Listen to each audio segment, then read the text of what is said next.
Yeah, there's two reservoirs. There's one here.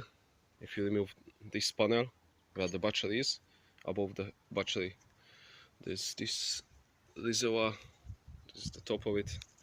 .304 brake fluid only. So I'm using .4,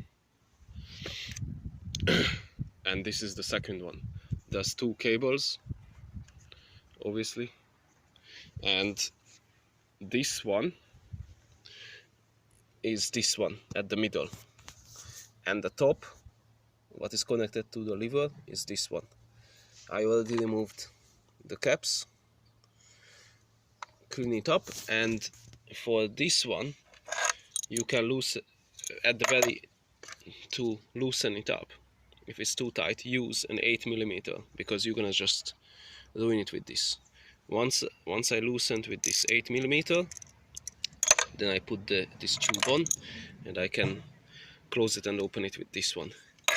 And this tube is not the very best for it, but this is alright. This is the only thing I got from my local shop. You need to have internal diameter, not external. The internal is 5mm, so this hole has to be 5. 6mm would be better, but 5. Get 6mm if you can. 5mm is okay. This is 5mm. So this so from here to here is 6mm. So, and you can go, I just show you how to put it on. Just go around like this. That's how you put it on.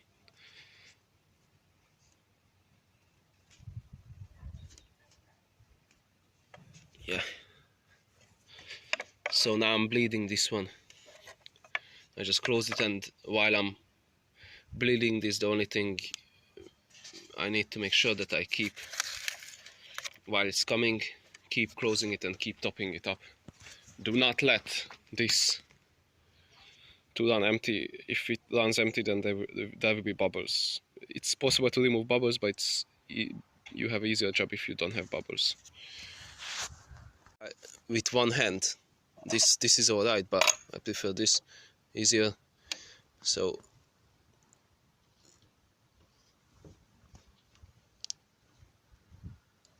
this way you open it.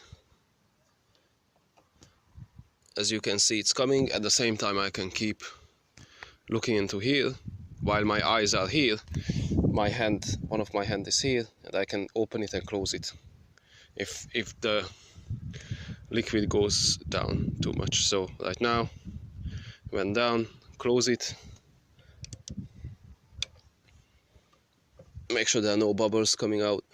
Carry on if bubbles coming out until there's no more bubbles, but shouldn't be any bubble there. Now I close it, I top it up. There are levels, lower, and it says lower and upper, so between this line you have to be. That's it, done. This is done now. We are moving to this one now. Very important, if you have any electrical wires, anything under the cylinder, for example this one, make sure you put tape around it, or just put a towel and then put a second towel around the cylinder. Whichever way you can protect it, protect all the electrical components below this. Make sure not even accidentally anything goes onto these ones. Yeah, it doesn't have to be perfect. I already adjusted this. This is 8mm as well. Very easy. Make sure it doesn't, that the cylinder is not is as straight as possible. It's not like this or this or this. And once you've done that, it's very important to use the correct sized screwdriver.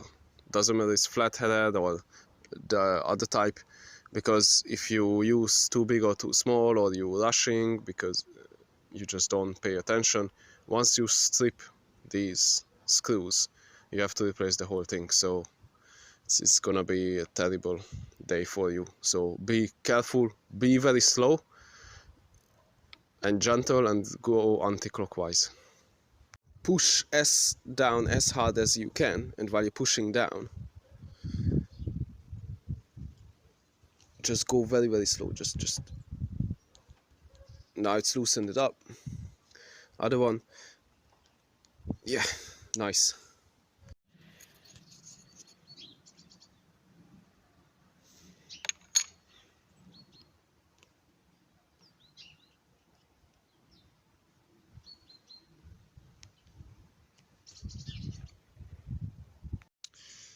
Keeps coming, so as you can see there's no bubbles in, so it's time to close it. I can close it by hand, just like this, and then tighten it.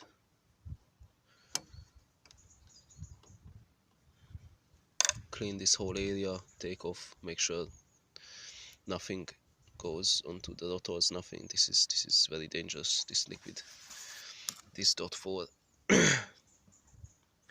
this fluid is yeah. And now only thing left, I just need to top this up until this line and put everything back. That's it, that's all. Job is all done, and make sure that it doesn't go below this line.